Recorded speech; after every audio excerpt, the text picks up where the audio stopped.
Good morning, dear students. How are you? I hope that you will be fine. We have done our first chapter of accounting. Today, now, we are going to our second chapter start theory base of accounting यानी theory base of accounting क्या है। आज हम उसके बारे में study करेंगे। इससे पहले चैप्टर में हमने वही क्या पढ़ा था, अकाउंटिंग क्या है, उसका प्रोसेस क्या है, ये अकाउंटिंग का वही किस किस प्रकार से अकाउंटिंग की आपकी एक्टिविटीज होती हैं। सो भाई अकाउंटिंग एक प्रकार से, जैसे कि हम सब जानते हैं, अकाउंटिंग एक प्रकार से क्या है भाई भाई वो प्रोसेस है जो कि recording, classifying, summarising of financial transaction in event and interpreting the result को देयरऑफ को क्या करता है भाई, कंसर्न करता है, उसके बारे में बताता है। It aims at providing information about the financial performance of a firm to its various users such as owner, manager, employees, investor, creditor, supplier of the good and services and tax authority। सो एक प्रकार से क्या है भाई, ये जो भी information financial performance के रिगार्डिंग इंफॉर्मेशन प्रोवाइड करवाता है इस भाई किसी भी एंटिटीज के रिगार्डिंग क्या रखने वाले भाई जो यूजर्स हैं, जो उस इंफॉर्मेशन को यूज करने वाले हैं, उनको इंफॉर्मेशन प्रोवाइड करवाता है भाई, फाइनेंशियल इंफॉर्मेशन भाई, जैसे कि ओनर हो गया, manager, employees, investor, creditor, supplier of good and services, tax authorities और उनके डिसीजन लेने में क्या करता है, हेल्प करता है एक प्रकार से। सो जो इन्वेस्टर हैं, एग्जांपल में be interested in the knowing the extent of profit और loss earn by the firm during a period and compare it with performance of other similar enterprises. एक प्रकार से जो एग्जांपल के तौर पे हम इन्वेस्टर को ही दिखते हैं, तो क्या है भाई, जो इन्वेस्टर है वो अपने प्रॉफिट और लॉस को अर्न, यानी एक प्रकार से किसी भी फर्म, इस फर्म के द्वारा उसको कितना प्रॉफिट या लॉस होने की कंडीशन है, वो दूसरी फर्म के साथ कंपेयर करके वो क्या करता है भाई, इस इंफॉर्मेशन को यूज करता है। इसी प्रकार से जो सप्लायर ऑफ क्रेडिटर है वो भी क्या करते हैं, बैंकर के माध्यम से भाई ये देखना चाहते हैं क्या उनका इंटरेस्ट भाई एंटरप्राइजेज पे करेगी या पे कर पाएगी या नहीं। So all these people looked forward to accounting for appropriate, useful and reliable information। तो जितने भी फर्म हैं के रिलेटेड यूजर्स हैं वो क्या है, रिलायबल इंफॉर्मेशन यूज करवाते हैं भाई। एक प्रकार से जो अकाउंटिंग इंफॉर्मेशन है वो मीनिंगफुल है, जो कि इंटरनल और एक्सटर्नल यूजर्स के लिए यूटिलाइज होती है। सो एक प्रकार से reliable as well as comparable भी है, ये अकाउंटिंग इंफॉर्मेशन है। सो इसके बाद comparability of information is required both to make inter firm comparison. तो इंटर फर्म कंपैरिजन के साथ भी इसको हम देख सकते हैं, how a firm has performed as compared to other firm, भाई किस प्रकार से हम एक फर्म को दूसरे फर्म के साथ कंपेयर कर सकते हैं। इसको हम क्या बोलते हैं, इंटर पीरियड कंपेरिजन भी बोल सकते हैं वही। इसके बाद क्या है आपका, जो how it has performed as compared to the previous year, भाई किस प्रकार से हमने इसको पिछले ईयर्स के कंपैरिजन में भाई क्या परफॉर्मेंस रही है फर्म की, वो भी हम कंपैरिजन कर सकते हैं। सो इस फाइनेंशियल जो भी इंफॉर्मेशन प्रोवाइड करवाते हैं, इसके बेस पे हम क्या भाई फाइनेंशियल स्टेटमेंट तैयार करके अकाउंटिंग पॉलिसी, प्रिंसिपल और प्रैक्टिसेस के माध्यम से क्या है भाई हमारी ये जो इंफॉर्मेशन है वो अच्छी प्रकार से अंडरस्टैंडेबल हो जाती है। Such consistency is required throughout the process of identifying the event and transaction to be accounting for the measuring them, communicating them in the books of accounts, summarizing the results thereof and reporting them to the interested parties। so इस प्रकार से क्या जो आपका ये theory base of accounting है, इसमें हम क्या करते हैं, सबसे पहले वही हमारे जितने भी इवेंट और ट्रांजेक्शन हैं अकाउंटिंग के, उसको मेजरिंग करके, कम्युनिकेट करके और बुक्स ऑफ अकाउंट के माध्यम से उनको प्रिपेयर करते हैं और उनके बेस पे समराइज करके रिजल्ट फाइंड आउट करके वही जो भी इंटरेस्टेड पार्टी है उनको रिपोर्ट कर देते हैं, जिसको हम एक प्रकार से प्रॉपर वे में क्या बोलते हैं, थ्योरी बेस ऑफ अकाउंटिंग बोलते हैं, क्योंकि एक प्रकार का प्रोसेस हो जाता है हमारे लिए। Importance of accounting theory not need to be overemphasized, as no discipline can develop without a sound theoretical base। The theory base of accounting consists of principle, concept, rule, and guidelines developed over a period of time to bring uniformity and consistency to the process of accounting and enhance it's utility it's different user of accounting information. एक प्रकार से क्या है भाई, जो भी accounting theory base of accounting है उसके जो प्रिंसिपल है, कंसेप्ट है, रूल्स है, गाइडलाइंस है, वो एक पीरियड ऑफ टाइम के अकॉर्डिंग क्या हुए हैं, डेवलप हुए हैं। और जो कि एक प्रकार से प्रोसेस ऑफ अकाउंटिंग में क्या लेके आते हैं, यूनिफॉर्मिटी और कंसिस्टेंसी लेके आते हैं। सो जो हमारा the institute of chartered accountant of India है, इंडिया ICAI है, वो एक प्रकार से रेगुलेटरी बॉडी है किसकी, अकाउंटिंग पॉलिसी की, कहाँ पे, कंट्री के अंदर। और इसके खुद की अपने क्या है, अकाउंटिंग स्टैंडर्ड भी है, जिनको हम अभी क्या करेंगे, डिस्कस करेंगे। So GAAP, general accepted accounting principles, एक प्रकार से ये क्या है, अकाउंटिंग स्टैंडर्ड के तहत जितने भी हमारे रूल रेगुलेशन या प्रिंसिपल कंसेप्ट या कन्वेंशन है, वो सभी इस गैप के अकॉर्डिंग हमारे डेवलप किए गए हैं। सो एक प्रकार से अकाउंटिंग रिकॉर्ड्स और कंसिस्टेंसी यूनिफॉर्मिटी को लेकर के जो हमारे क्या भाई principle have been developed which are generally accepted by the accounting profession.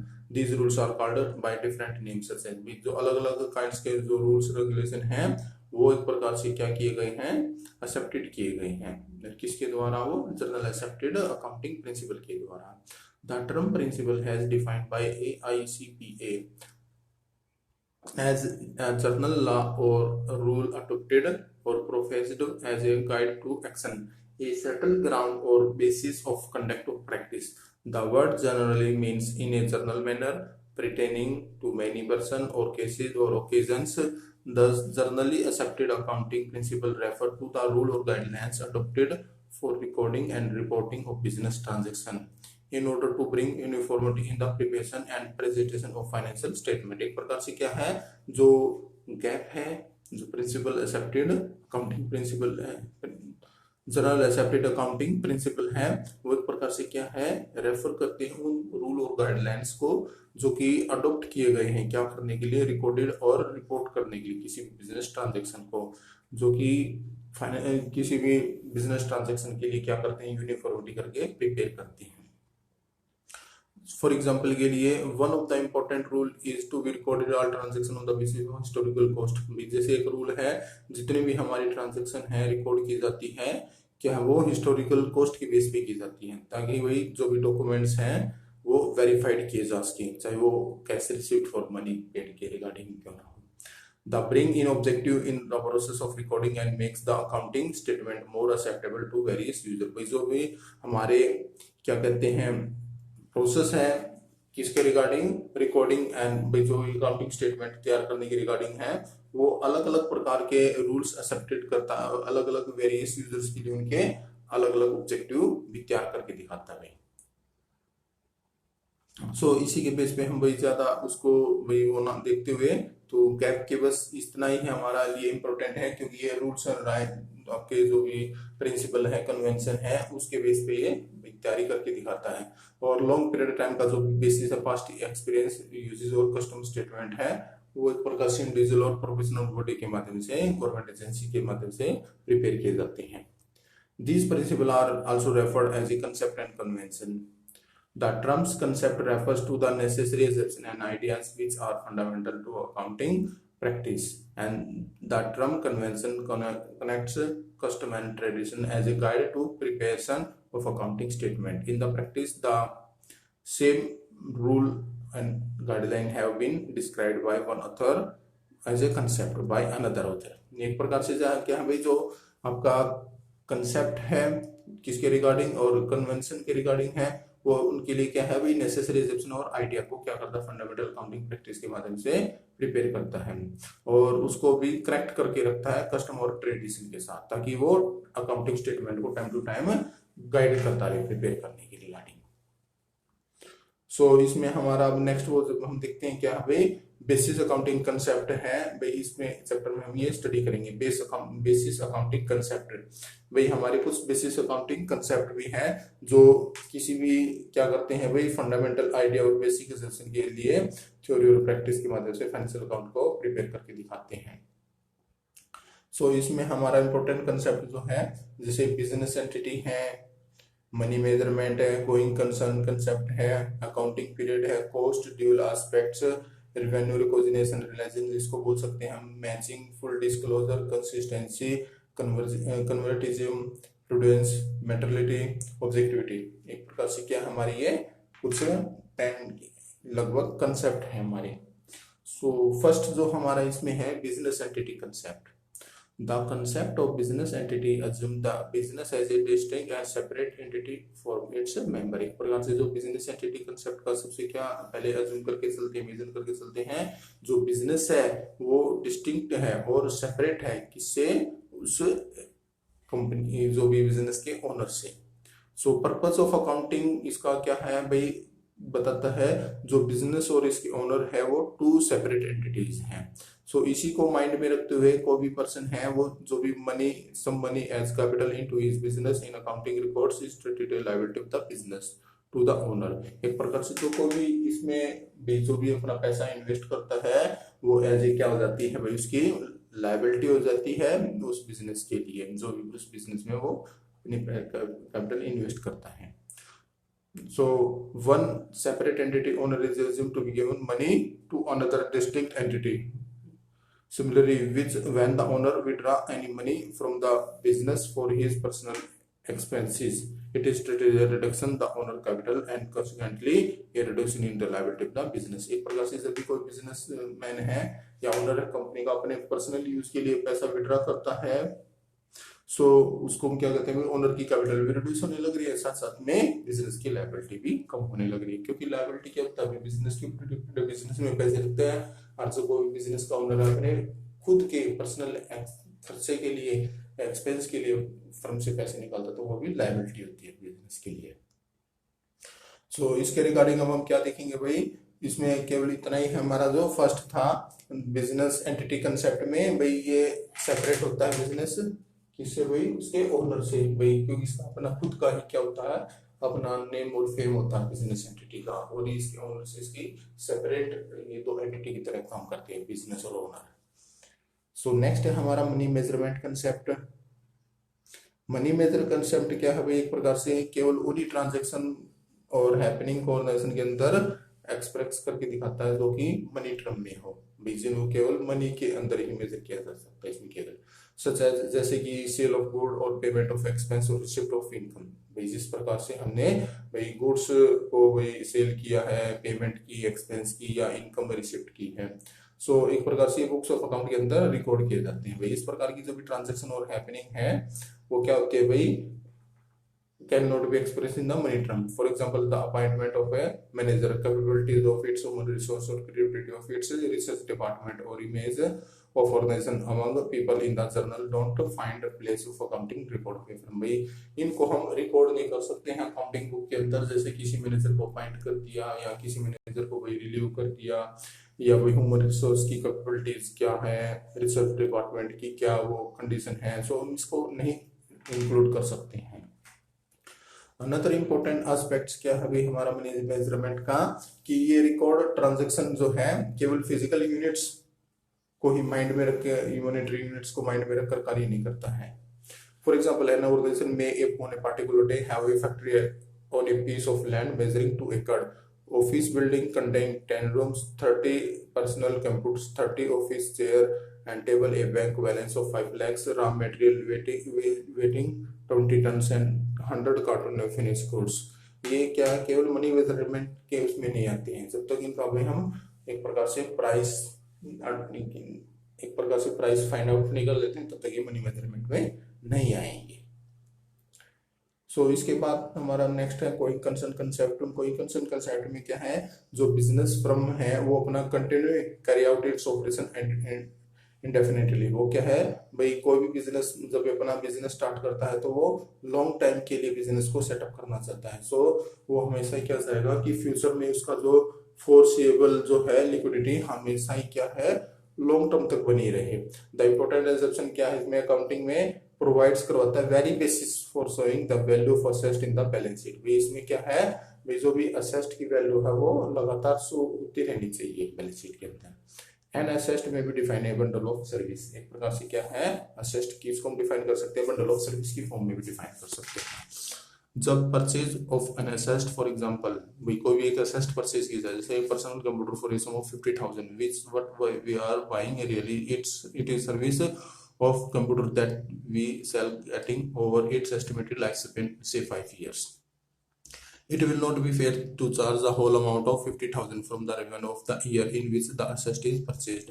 भाई हमने जो भी मान लीजिए कंप्यूटर असेट के तौर पे परचेज किया है 50,000 का, जिसकी वही लाइफ स्पैन वैलिडिटी कितनी है 5 year है, तो हम केवल जिस ईयर में वो परचेज किया केवल उसी ईयर में उसकी क्या 50,000 रेवेन्यू क्या है वही एक प्रकार से चार्ज नहीं कर सकते whole amount. Instead that the part of asset which has been consumed or used during a period should be charged from the revenue of that period. भाई जो भी हमारा रेवेन्यू दो पीरियड है उसमें केवल हम उसका एक छोटा सा अमाउंट ही भाई फाइंड आउट कर पाएंगे, यानी अर्न कर पाएंगे.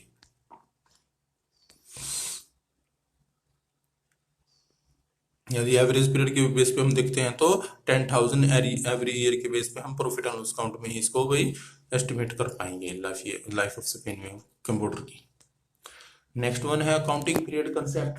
अकाउंटिंग पीरियड कंसेप्ट को वही रेफर करता है span of time at the end of which financial statement of enterprises are prepared to know whether it has earned profit or incurred loss during the period. What exactly it is the position of assets and liability at the end of the period. यानी accounting period concept में क्या भाई जो भी हमारा financial statement का ending का जो पीरियड होता है उसमें हम क्या फाइंड आउट करके देखते हैं, क्या जानना चाहते हैं कि फर्म को पीरियड के एंडिंग में कितनी हमारी असेट या लायबिलिटीज है, क्या हमारा प्रॉफिट या लॉस है, वो एग्जैक्टली हम क्या है फर्म की पोजीशन भी फाइंड आउट करना चाहते हैं.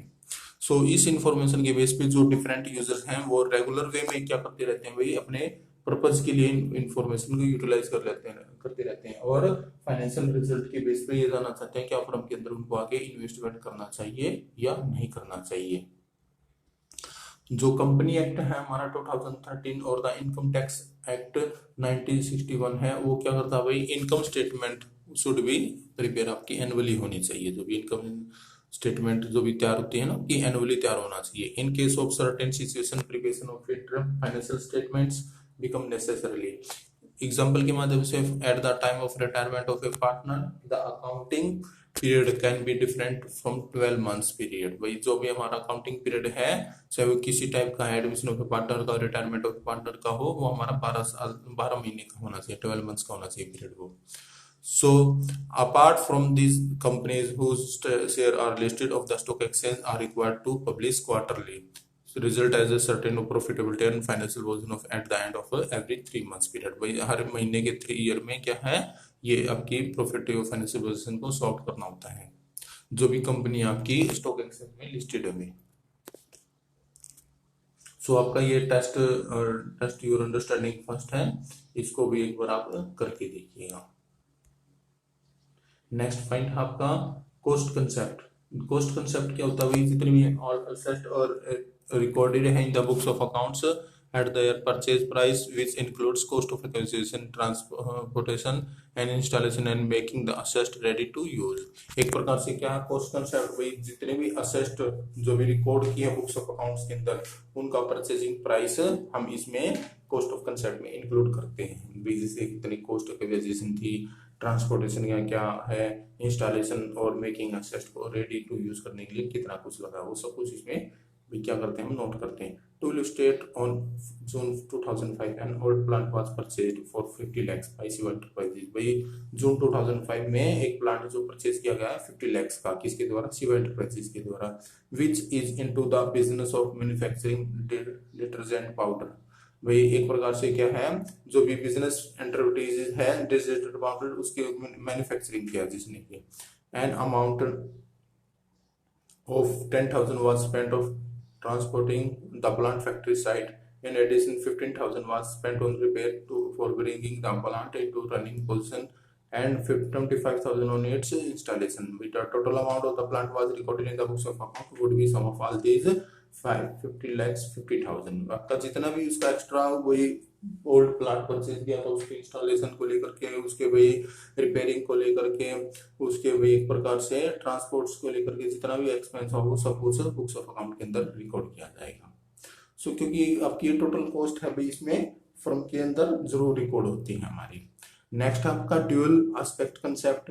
भाई ड्यूल एस्पेक्ट कंसेप्ट एक प्रकार से वो फाउंडेशन या बेसिस ऑफ प्रिंसिपल अकाउंटिंग है जो कि क्या है, रिकॉर्डिंग बिजनेस ट्रांजेक्शन को बुक्स ऑफ अकाउंट के अंदर प्रोवाइड करवा के दिखाती है इन्फॉर्मेशन को। ये जो कंसेप्ट है क्या रेफर करेगा, every transaction has a dual और two fold effect and should be therefore we recorded in two place। यानी ड्यूल एस्पेक्ट्स में क्या करते हैं में जो भी हमारी एंट्री है वो दो अकाउंट्स को जरूर इफेक्ट करती है और उनको दो जगह भी क्या चलते हैं, हम रिकॉर्ड करके चलते हैं। यदि दूसरे वर्ड शब्द में हम देखते हैं at least two accounts will be involve in the recording of transaction, दो अकाउंट किसी भी रिकॉर्डिंग ऑफ ट्रांजेक्शन में इंक्लूड होते हैं। जैसे कि the help of an example, भी एग्जांपल के माध्यम से इसको हम देखते हैं। Ram started a business by investing a sum of 50 lakhs। The amount of money brought by Ram which resulted in increasing the assessed cash of a business by 50 lakhs। At the same time, the owner equity or capital will be increased by an equal amount। भाई 50 लाख का जो business start किया तो एक side में तो increase asset होगी, दूसरी साइड में ओनर की कैपिटल और इक्विटी भी इंक्रीज होगी। तो दो अकाउंट्स इसमें क्या इफेक्ट हुई हैं। एक और एग्जांपल लेके देखते हैं भाई। Suppose the firm purchase goods worth 10 lakhs on cash, भी 10 लाख के परचेज गुड्स करी कैश में। सो एक साइड तो हमारा जो असेस्ट स्टॉक ऑफ गुड्स है वो इंक्रीज हो गया और दूसरी साइड में भी जो कैश है वो हमारा कम हो गया है। सो इसको हम भाई जो भी हमारा ड्यूली प्रिंसिपल के नाम से इसको जान सकते हैं। तो बिजनेस ट्रांजैक्शन है ये ड्यूली इफेक्ट के बेस पे तैयार होता है हमारा। So the dual principle is commonly expressed in the terms of fundamental accounting equation. इसको हम भाई जो ड्यूली एस्पेक्ट्स हैं या ड्यूली प्रिंसिपल, इसको हम किसके नाम से भी जान सकते हैं, फंडामेंटल अकाउंटिंग इक्वेशन के नाम से भी जानते हैं। Accounting assets is equal to liability plus capital होती है हमारी, यानी असेस्ट हमेशा ही बराबर होगी लायबिलिटीज प्लस कैपिटल के। इसके माध्यम से यदि हम देखते हैं भाई फर्म की टोटल असेट्स 5,50,000, तो लायबिलिटी मान लीजिए हमारी 50,000 है और कैपिटल हमारी 50 लाख है, तो ये इक्वल होंगे हमेशा एक दूसरे के। यदि दूसरे वर्ड्स में हम देखते हैं इक्वेशन जो है state that the assets of a business are always equal to the claim of owner and outsiders. The claim also called equity of owners, it termed as capital owner and the outside of as a liabilities of the two fold जो भी आपके होते हैं इस transaction के, वो एक प्रकार से बोथ साइड इक्वेशन होती है और जो कि एक में से एक दूसरे के इक्वल होती है। सो इसमें भी आपके क्वेश्चन देखेंगे हम अकाउंटिंग इक्वेशन के कुछ, क्योंकि यहाँ पे उन्होंने क्वेश्चन में भी आपके लास्ट चैप्टर के लास्ट में दे भी रखे हैं और नहीं दे रखे होंगे तो अकाउंटिंग इक्वेशन के क्वेश्चन जरूर देखेंगे। इसके बाद हम चैप्टर को आगे स्टडी करेंगे। सो डियर स्टूडेंट्स, आज के लिए इतना ही है आपका, तो आप इसको एक बार जरूर रीड आउट कीजिएगा। Thank you.